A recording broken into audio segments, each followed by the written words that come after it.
Hey everybody, how we doing today? So, I've got to take care of these two guys today. Nice footballs there. 24 inches. Yeah, almost identical twins there. Basically, I think for the video, you guys, I'm just going to prep them up a couple of different ways that I like to do outside of the sashimi. And then I'm going to be cleaning a few fillets up and dropping those off at friends, kind of disperse them. And yeah, so that's what we're going to do today. Plus, I got to fix the new outboard and fix that choke because I can't be pulling on that thing 100 times. So, got to get that worked out. But that's the plan. Now, cleaning a tuna is fairly easy. A little bit different than a normal fillet that you do with a regular fish. But the general principle is the same. You can actually, just by feel, know where the hard plate is versus the soft meat. So if you use, like I use my thumb here, I could basically follow along that ridge line where it's hard versus the meat, and it just runs right along here and up through the head there. And then you can also visibly see where this it goes from kind of scaly-ish to just this white plane is basically where the stomach and guts are.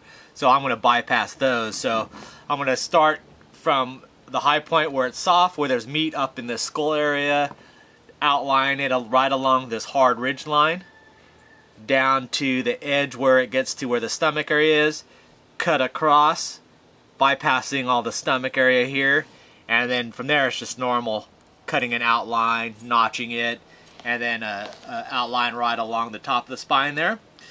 Only real difference here is the tunas have this kind of a raised rib cage area right along this bloodline here. It doesn't come all the way out, it's just a little knobbies. So what I do is I cut sometimes twice on either side of it, or whatever, I just cut one right along the lateral line there. Sometimes it ends up on the bottom side of it, sometimes it's on the top side of it, but whichever side that cut is of those ridge line there, then I just roll that fillet right off and it comes right off. Or then I'll cut along the other side of it and then roll that fillet off there. And that center line has a real heavy bloodline anyways, so even once you roll those off, you're going to have a big bloodline that you need to clean off. So otherwise you can go through and you can just cut through those bones if you want to and remove the whole fillet. That's another option as well, but I like these chunk strips, so it works for me.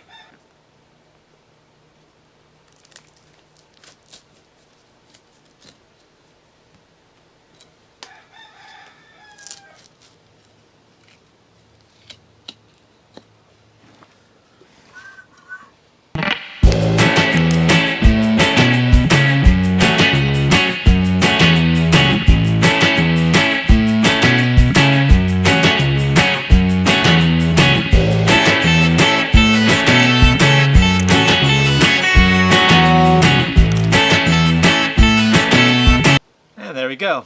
It just basically rolls off. You can kind of see that's that ridge line of bones here that you have to cut on one side or the other and be able to remove it. So I rolled off this side, so I'm just going to slice down those bones on the opposite side and then just roll this fillet off that way. Alright, that side's outlined, so just going to break these pin bones and roll it off.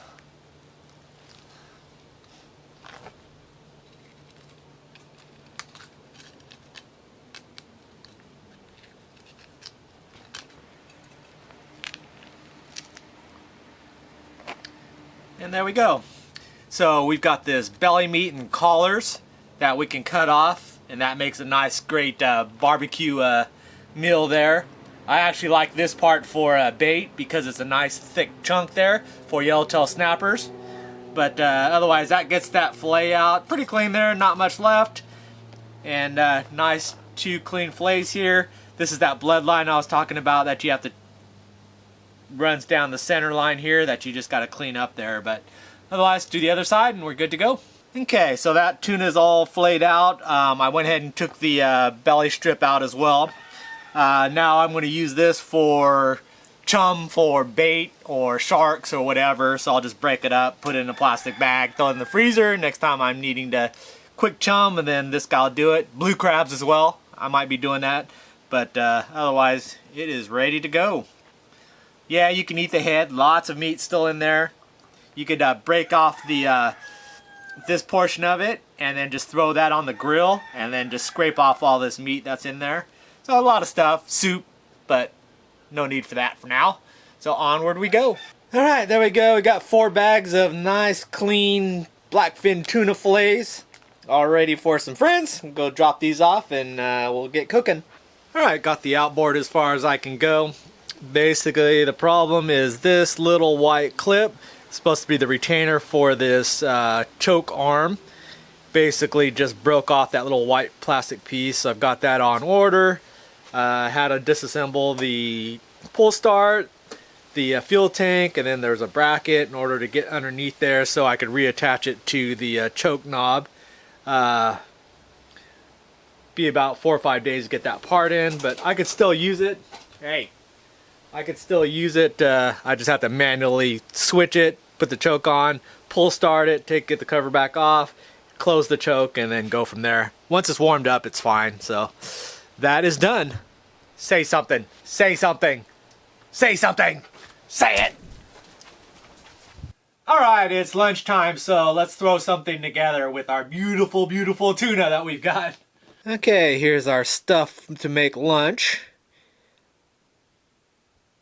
And our main ingredient. We're going to start off with a poke wrap. So, got some of the minced tuna going in. Throw a little bit of soy sauce. A little bit of sesame oil. This is all just mix and match here. Whatever's in the cover. A little rice vinegar, a little tartness, a little red chili pepper flakes, put a little heat to it, salt, pepper, got some sesame seeds, minced garlic. Throw a little sweetness with some little sugar. That's our kind of main ingredients there. I've got pineapple chunks going in there. I love the pineapple chunks with this. Boom. Throw in a decent amount of ginger. Got avocados. A little bit of scallions there. Alright. And we're just going to mix that up. Get a little dirty.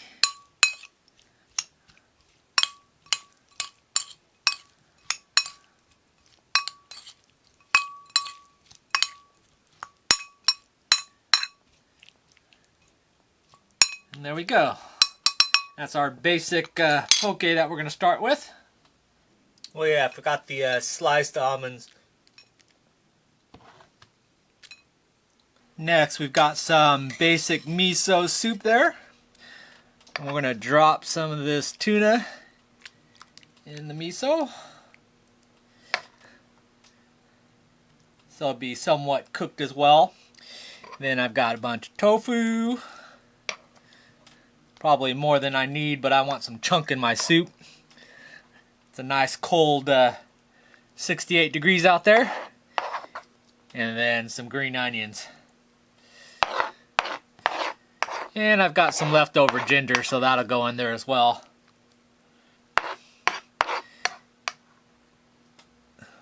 And we're just going to let that stew a little bit. And let's do the wraps. So we're going to take our poke and we're going to make some wraps. So I've got some lettuce leaves that are hopefully not encased in bacteria. And we're just gonna roll these guys up. Bam. Bam. Bam. Just like that.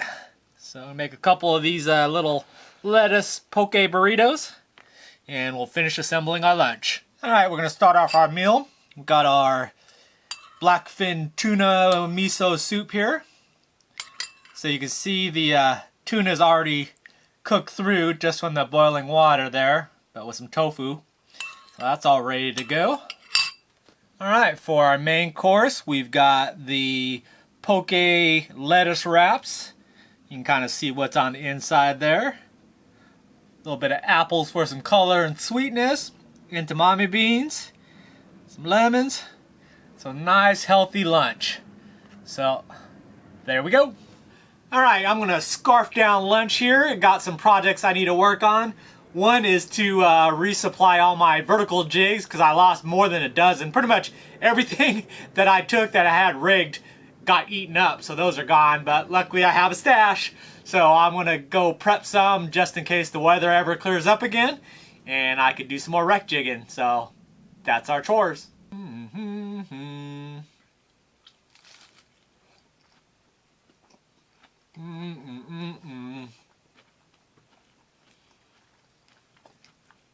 Okay, that hit the spot. Lunch is over. Now on to our next project for the day is replenishing our jig supply. Basically wasted about a dozen of my, pretty much almost all the rigged vertical jigs I had going out there. Just so many of the mackerels, just clean bite-offs, don't even feel anything, just gone. Or the sharks eating up the small fish that I'm catching, and then they take the jigs as well. But burn through them really quickly. Usually I do lose 3 jigs and then I'm out of there doing something else, but since I haven't been out to the wrecks in such a long time, I figured out what not and go for it. But now I need to go through replenish, so instead of digging into my new supply, which I sell to you guys, I went through and hit all my junk spots where I cleaning my gear off, throw them on the rack. I've got a clean off rack, I do it. I've got them in my car, I got them in my tackle boxes, in the kayaks. I went through and found all these, which are just all used and abused ones. So I think what we're going to do now is go through, touch these up, get them a little bit more shiny and glittery. I got to do a bunch of new assist rigs since I pretty much went through all of mine, and get my stash ready just in case the winds ever decide to go down and I can go back out there. So that's what's up next. Okay, starting off with my jig rack here. Got all these smaller jigs. These are ones I like to use for the blackfin tuna, smaller profile. Got some good old primer paint gloss white that I'm going to use for the base for all of these. And just going to give them a quick coat.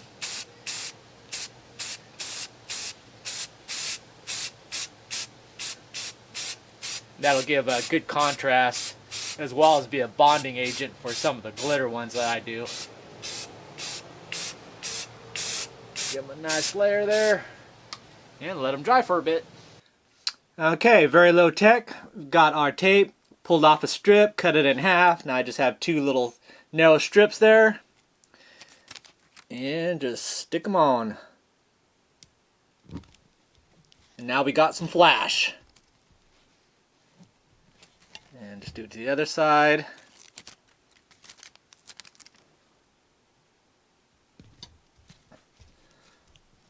And there we go.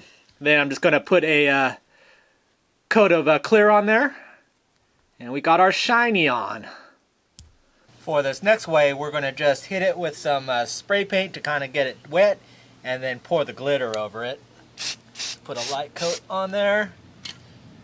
And drop some glitter.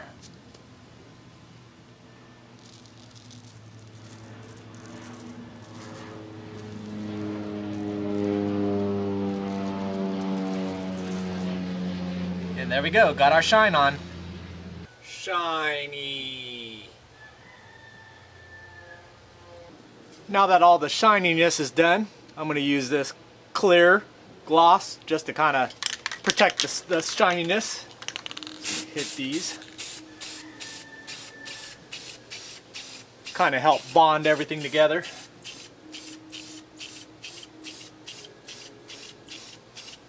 While we're waiting for those jigs to dry, we can go ahead and start working on dinner. Tonight's dinner is going to be focused on these guys. These are the tuna bellies. So you can see the bottom skin there. Now usually I use these for snapper bait or fish bait in general. They're nice, about 1/2 inch thick, chunky, solid meat. So they hold on to the hook really well, but I figure, forget the fish, we're going to eat them. So I'm going to throw these on the grill, and that's going to be the basis for our dinner. Preparation is going to be very easy. Just a little bit of olive oil, some little bit of lemon juice, salt, pepper. I'm going to throw them on the grill on the flesh side down for just to sear them. Flip them back over to finish them off on the skin. And then I'm going to brush them with some teriyaki glaze. Okay, dinner is served. We've got some nice grilled teriyaki tuna bellies. Got a side of rice. And some grilled asparagus with some spicy cream sauce. And some lemon to spice things up a bit there. So anyways, that is dinner. Okay, now it's time for assembly. Got our vertical jig. Got a split ring. We've got our solid ring. We've got our 250-pound Kevlar line, and we've got our 7/0 hook, and we've got our split ring pliers. First thing we're going to do is to tie the hook to the assist line, which is very easy. Basically double it up. Alright, then what you're going to do is just going to do an overhand knot. Just a regular knot. But don't close that hole yet. So once you've got the double hand knot there, got the hole, take your hook, stick the point into the hole, and then snug it down. And you want that, whatever length that you want the net to be, just tighten it up from there, just snug it up. Then what you're going to want to do is take the loop, pinch it, insert it into the hook eye.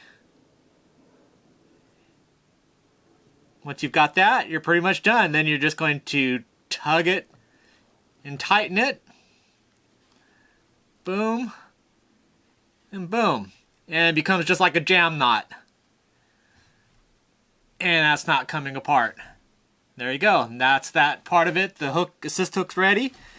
Now what we're going to want to do is to loop this through the solid ring. And just go over the in and then outside the solid ring. So now it's attached there. Now we're going to take our split ring, attach that to our jig. And in the end to the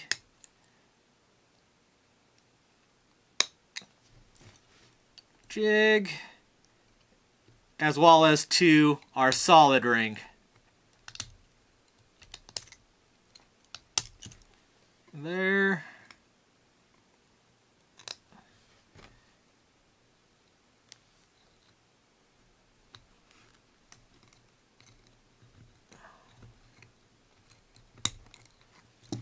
And there we go. That is it. I like to target so that the hook lays. Okay, you're going to be tying the main line to the solid ring. So that's going to pull it up and taut. So the main line will be tied to the solid ring and going up. The hook you want to lie about between 1/2 and 1/3 from the top. Some like it high, some like it low. And there you go. You could double this up, put 2 assist hooks if you want.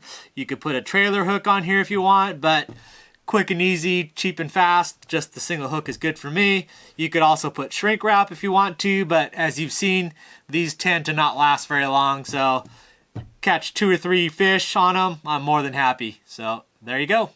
All right, time for breakfast. Burp. Burp.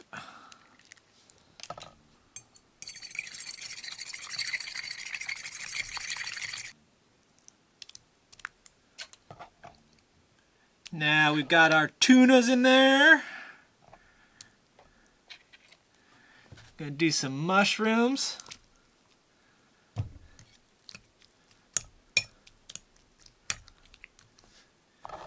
green onions, some basil,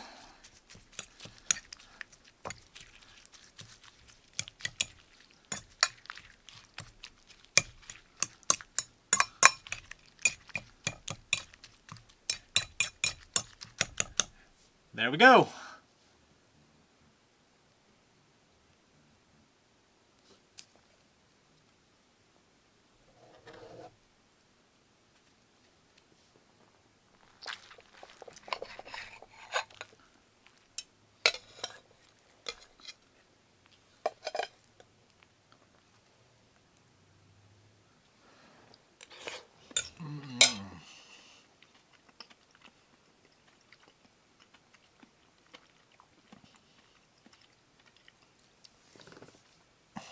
Well, that's what you do with a blackfin tuna.